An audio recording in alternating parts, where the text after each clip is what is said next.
Okay, so now we're going to do another related rates word problem. This is our third one. I'll link the last one and the first one at the end of the video. And we're looking at a rectangle today. A rectangle, the length of which, this side, I've decided it could have been the other side, but the length of which is increasing at a rate of 8 centimeters per second, and the width of which is increasing at a rate of 3 centimeters per second.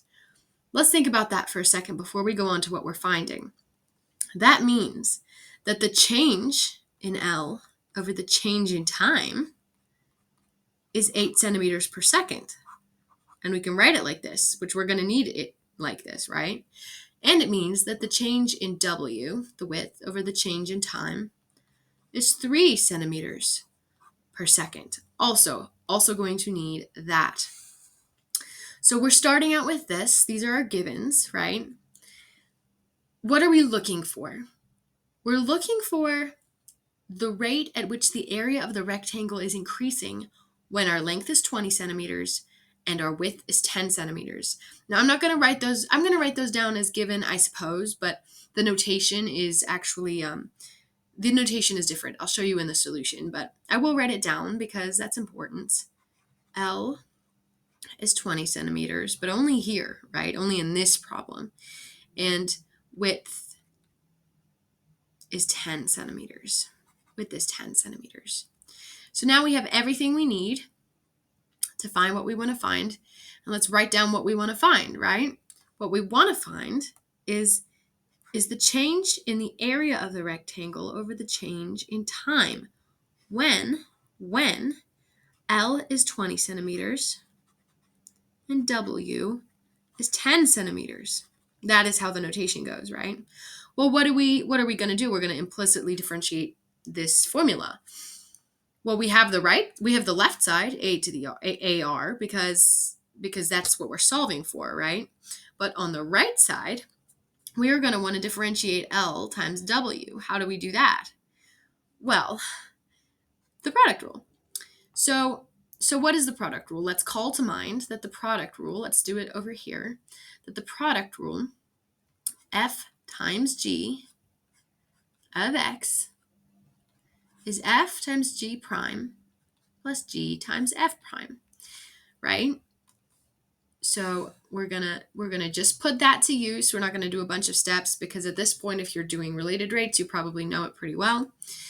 So we're going to do L times the change in W over the change in time. So that is the derivative of W plus W times the derivative of L, which is the change in L over the change in time. Well, this is interesting because we know what every single one of these is, don't we? We know that this is 3 centimeters per second, and we know that this is 8 centimeters per second. And we know L and W, let me change colors. L and W are 20 and 10. So we have absolutely everything we need. We're just gonna substitute everything and solve. Well, it equals 20 centimeters times 3 centimeters per second plus 10 centimeters times 8 centimeters per second. Okay, well, we're not quite done, but we're almost done. What does that equal? Well, now we're just multiplying at this point, right? What it equals is 140. And now let's make sure we get the centimeters correct. Centimeters squared per second. Because we are getting centimeters squared here, right? Centimeter times centimeter squared plus centimeter squared, and that's just going to stay centimeter squared. So this is our solution.